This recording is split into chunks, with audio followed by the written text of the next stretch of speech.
On the Track is a monthly web TV show about cryptozoology, natural history, green issues, and whatever else the team feel like making up as they go along. Enjoy. Coming up this week. And they'll eat that. There's a bitter root, a bitter leaf vegetation that they purposely chew and get that bitter saliva and rub it all over their body as an insect repellent. Hello everybody, my name's Hennis and welcome to another episode of On the Track. I'm a chicken, but my friend Mr. Simon from Denmark thinks that I'm a Gnostic Archon, and I don't know what that means. But you can't argue with anybody from Denmark because they've got mermaids and they make my favourite biscuits.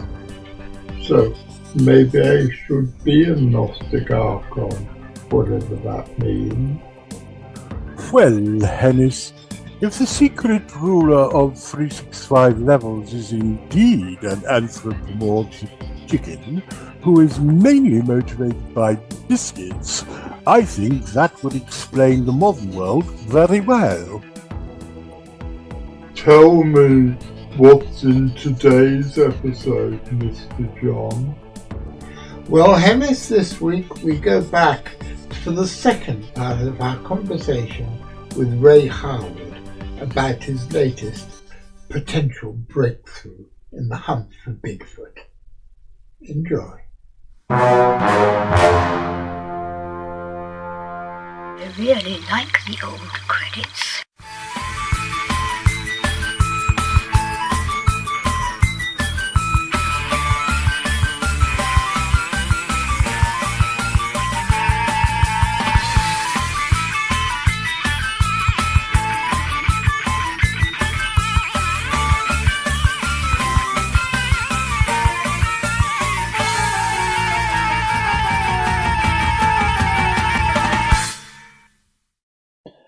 Good afternoon, ladies and gentlemen, and welcome to another episode of On the Track. My name's John Downs.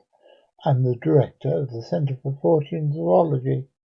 And before we go any further, can I please introduce you to the latest cutting-edge artistic technology from Japan, Miss Yoni Egg.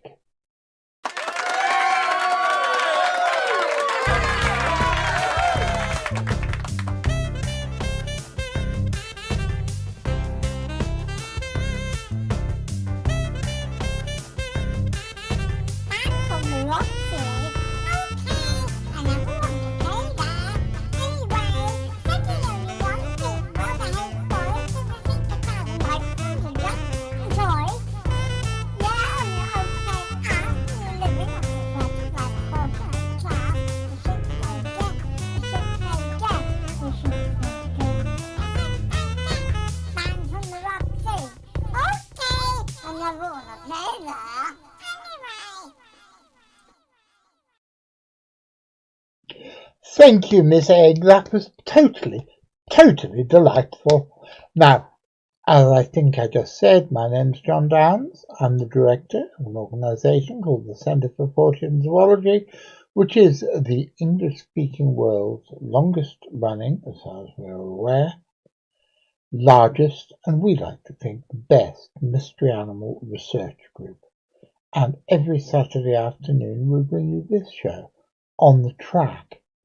And every Wednesday evening we bring you something called On the Track Extra. And on the last Wednesday of every month we bring you something imaginatively called the Last Wednesday of the Month show, in which me and the lovely Vivian Powell, aided and abetted by our regular team of Lee McCrinnan, Dave Scott and Ian Squibbs, discuss, debate, and generally make fun of the latest developments in mystery animal research around the world with, if I may quote, my favourite Beatles podcast that's now sadly packed up a plethora of delicious guests.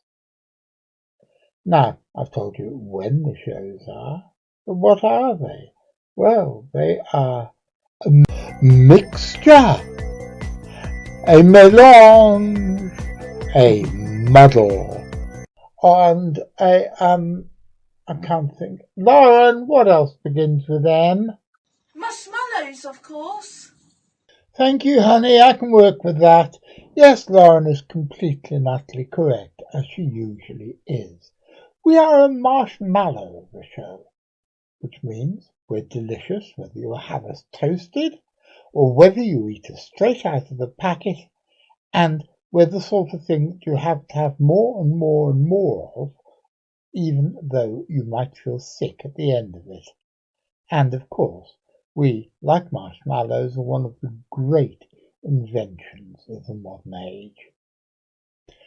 Now, I've told you all about when the show is, what the show is, but how the show is. Well, it's a mixture of hard science, weird shit, and surreality. What's surreality? Well, go over there and ask him. I'm sitting on the toilet because I'm a rhinoceros and that's what we do.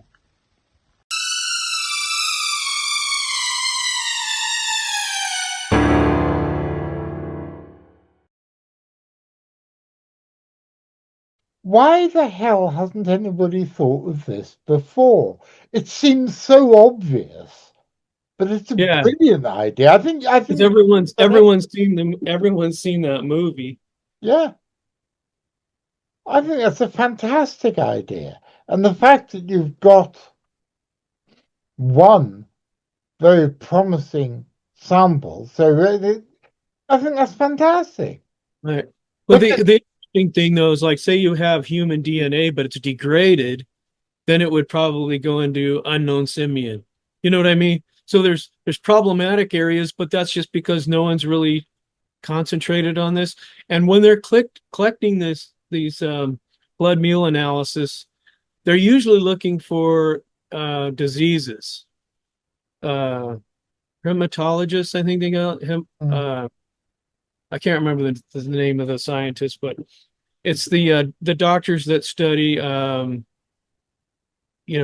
diseases and whatnot. But anyway, they're looking for diseases, and as a byproduct, they often name the species. So, well, I think it's a bloody brilliant. But there are entomologists and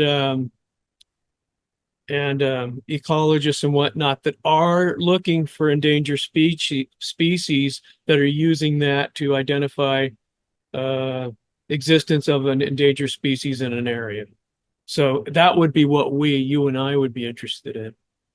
So again, ladies and gentlemen, naturalists, I guess it would be, maybe. If you know anybody who is involved with finding the list of species in the area by examining insect predators' blood samples, I'd love to speak to them. So please, if you know someone, get in touch with me, because I really want to interview them. And I'll probably get Ray in as well, so we can both interview them. That'd be interesting. So interesting, yeah. I do know a couple people that are retired naturalists or retired forest ranger type workers. So I could contact them and they would know. Well, I'd be fascinated to find out. And in fact, one of them I know in particular is now a kind of a Sasquatch. He wrote a book about Sasquatch, so I think it'd be the perfect match. Oh, please have a word with him and see if he'd like to come and talk to us. Yeah, you might want to talk to him anyway, because he's got some really good encounters, and he lives right there in Bluff Creek where the Patterson and Gimlin film took place. Oh, what's his name? Robert Lederman. He wrote the book, a real famous book, The Bluff Creek Project. I know the name.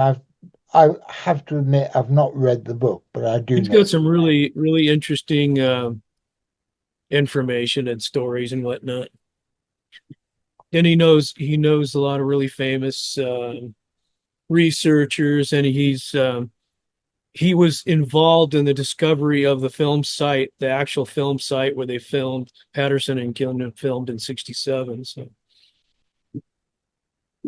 yeah, So it'd be great for your I'd love to have him on the show.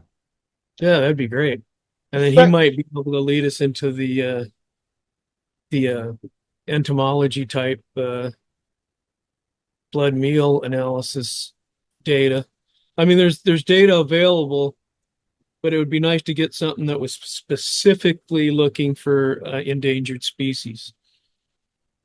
yeah, I'd be very interested indeed. I'm very excited by this. I think It's I kind think of you really need a medal because that's a brilliant idea, and I don't know why anybody else hasn't thought of it first. But well done. well, it's looking into primate studies, and I guess the grellas, the upland grellas in Africa, are extremely aware of these insects that bite and suck blood and stuff because, of course, it's discomfort. So they don't go out during the day when the mosquitoes are most prevalent, and they'll eat that. There's a bitter root, no, a bitter leaf vegetation that they purposely chew and get that bitter saliva and rub it all over their body as an insect repellent. And God, I didn't know I that. don't know if Bigfoot or Sasquatch is an American ape, and they probably have other methods. Like they said that if it's a real heavy day of mosquitoes, the gorillas will rub mud or clay on themselves, and like I said, chew bitter root, and then the saliva they use as a insect repellent. And I was wondering if the Sasquatch would do something similar. And I'm thinking, they say Sasquatch really smell bad. And I was thinking, well, maybe to keep insects away, they might roll in smelly stuff like dogs do to keep the insects away. So they're trying not to get bit by mosquitoes, but so do we, and we still get bit. So there's going to be blood analysis to be had. Well, I know I haven't been in the jungle now for about 20 years, but back when I did, I still smoked. And when I was in the jungle, I found the best way to keep insects off me was to smoke a cigarette because they just Smoke didn't like the cigarettes. smell. And So that if we see a Sasquatch smoking a cigarette, we know he's trying to kick the bugs away.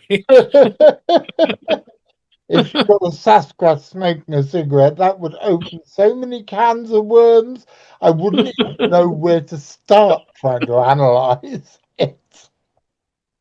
But yeah, that's interesting. Yeah, so it's like I said, it's sort of a preliminary uh investigation methodology, I guess. But entomologists have been doing it for years, and so they've created databases, and there's good academic publications in journals and whatnot in entomology, a magazine, and disease study magazines. I'm not magazines, but journals and whatnot. So the data's there. It just it takes the time. For a period of time, I was really seeking the data, and I wrote it up, in a usable form, so I could start adding to the data, like I'd set up different chapters for the different concepts, and then so I can plug things into that and keep order of the research. Well, that'd be fantastic. I'd love to read it when it's finished. It sounds fascinating. I've just had another thought. Why don't we contact the Center for Disease Control? I bet they've got Oh, I bet they would. enormous archive. I'm not sure if I may have. Oh, the CDC. Yeah. I did check their databases and stuff, and there is stuff there. I didn't dive real deep, but it's there. Well, again, ladies and gentlemen, if anybody watching this wants to help, contact Ray, If there's and he'll give you a pile of databases to look through. yeah, and then entomologists would be, they'd be more clued in than I would. Yeah. So yeah, I'm starting to get into that stuff, and then I've been going to Montana quite a bit to work with there's a couple of huge Indian reservations there in just in western Montana, northwestern Montana, and there's been a lot of sightings on those reservations, so I've been going there, and you go into the area where there's encounters, and you interview the people and whatnot, and then you can go into those areas and see if you can find clues like the footprints, the structures, and that sort of thing. And I was on the lake shore of a lake called Flathead Lake, which we discussed before. Yeah, we talked Flathead Lake monster, and we went out looking for that too. It's kind of a fun side thing, and we got caught in a storm and the boat almost sank. It was interesting because it's on even though it's in Montana among the giant mountains and whatnot, it's sort of in a flat valley area that brings up a pretty good wind. So it got choppy pretty soon. But anyway, on the beach in low tide, which in the winter time, the lake, the level of the lake goes way down and exposes a giant mud flat. So 2 years ago, I walked up and down that mud flap and found footprints that were really pretty good. But you can't cast them because the soil is so saturated with water from being close to the lake, but the footprints were filled with water. So I got photographs, but I couldn't cast them with plaster. But then this year there was no footprints at all in the area because I got there that was like when there's still snow, the end of winter. This time I waited a little bit too long, and all the snow was melted off, and people had walked up and down, and animals and whatnot. So I couldn't find any footprints, but I did find a Bigfoot Sasquatch butt print. Wow. Yeah, so it was just like the one Paul Freeman found. And so I sent you the email with that photos of that butt. And I thought that was interesting because it matched Freeman's. It was just a little bit more worn out because it'd been there for a couple months. So that was really interesting. And then like 20 yards from that was a driftwood structure. So that was interesting. But anyway, that's about it for that. And then like I was telling you, I met a guy. I've actually met him many, many decades ago, but he was the world's strongest man for a while. His name's Phil Martin.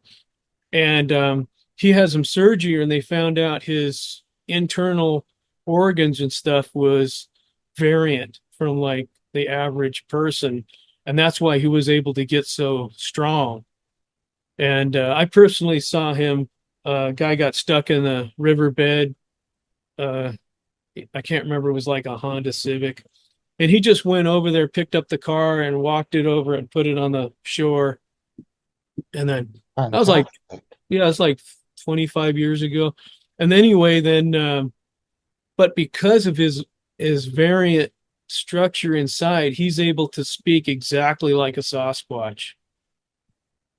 It's partly because he's huge, giant size, but his internal like vocalization organs and stuff are a little bit variant. So he can do highs and low octaves that humans can't usually do. And he listened to that Sierra Sounds, over and over and memorized it, and he can fluently speak Sasquatch. I don't know if he knows what he's saying, but he can do it. I was hoping him to get on the show because it's pretty neat to hear. Well, I'd love to have him on the show. If you can get him to do it, then the three of us, then you and I can talk to him. We'll have all three of us on. I'd Yeah, love that'd to be do great. that. Yeah, I'll try to. I talked to him just a couple days ago, and I told him that you wanted to do that, or you might be interested in doing that, and he agreed to it. But then I haven't been able to contact him. Well, it'd be absolutely fantastic. So just let me know when he's available, and we'll certainly do it. Oh, that'd be great. We've got 5 minutes left before the Zoom runs out. Okay. So what else have you been? Have you found any more objects? Because I've always been interested in your Sasquatch archaeologist. Yeah. Well, I wrote this book here. It's called Sasquatch the Toolmaker, Mm-hmm. and of course it's going to be controversial. But the guy on the front in Bluff Creek, the Native American group calls Sasquatch Oma, and they made a horror flick where Oma comes and dispatches human beings and whatnot. And so anyway, so I just kind of took all the different types of artifacts that I found that I attribute to Sasquatch and put it in there. But in the Native American legacy, they say that Oma actually made stone tools and weaponry, and even complex weapons like bows and arrows. And that's what that movie, I think it's Primal Rage. No, it's one of those, Primal something. But anyway, so I documented everything. Uh, I did find something interesting. Like here's some of this is about the Olympic Peninsula stuff where they found clanking rocks inside a nest, and there's the Sasquatch building the nest. Oh, that's good. How did you get those images? Uh, and then there's the two clanking rocks, the real ones that they Oh, found. And then who did the artwork? the what? Those Oh, I did that pictures. on the computer. And then my Well, my nephew be you're a better at doing that than I am. yeah, well, my nephew does most of it. And then this is what they call the lithic grade scale, and it judges the type of stone and how people work it. And there's a certain level where humans are no longer it's too hard for humans to work, but there's still tools made out of it here. And so I call Wow. that the Swatch zone of lithic technology. And then this is the kind of things that they're making right here. That's my speculation, my hypothesis. And then oh, and then this is the tree knockers that I found. And then Oh, wow. when I have reports of tree knockings, I go out and walk back and forth into different transects, and then try to find the tree knocker. And a couple times I have. And then these are the types of structures I was referring to. They're very complex, aren't they? Yeah, they're really complex. That one's in the dead of winter. It was like minus 20 degrees. I don't know what that is in Celsius, but and there's one that was on the lake shore in the snow. Golly. So, and a lot of times you'll find those clanking rocks with the structures like inside. So they were speculating that it was like some kind of like a warning. Let's see. Anyway, so I've started doing that, and then um just that sort of thing. And I I I have I've been riding the horse around western Montana and northern panhandle of Idaho looking for, the structures and the footprints and trying to have a sighting. And I think I told you before about when I thought I heard a Sasquatch coming around a bend when I was in an area where there's a lot of carcasses. So, but I wasn't on the horse at that point, but I did have an interesting encounter where it wasn't 100% official, but I was riding on a horse and there was other riders in front of me, and a steer comes running out of tree line, running from something, and hit the horse in the front and knocked the lady off the horse. And all the horses started jumping around just like Patterson's did in the Patterson Gimlin. So I almost had that Patterson feeling. And I kept saying, is a Sasquatch coming out of the woods? But it didn't. So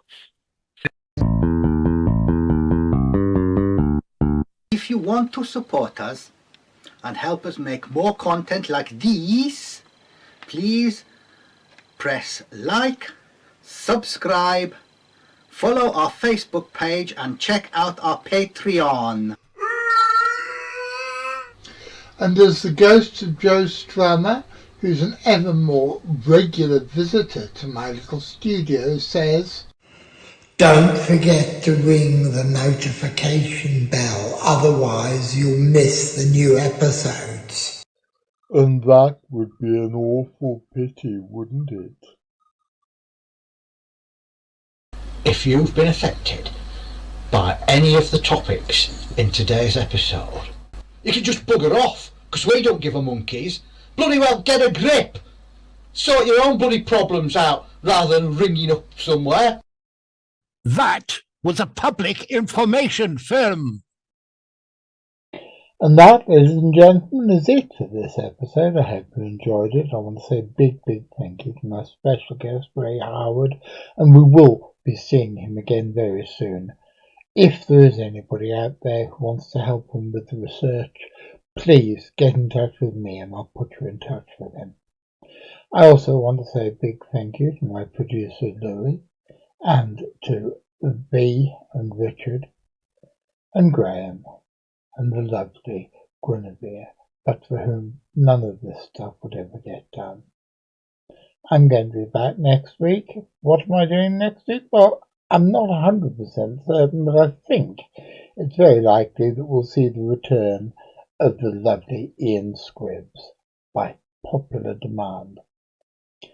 And so, are you there, Mr. McCrinnan?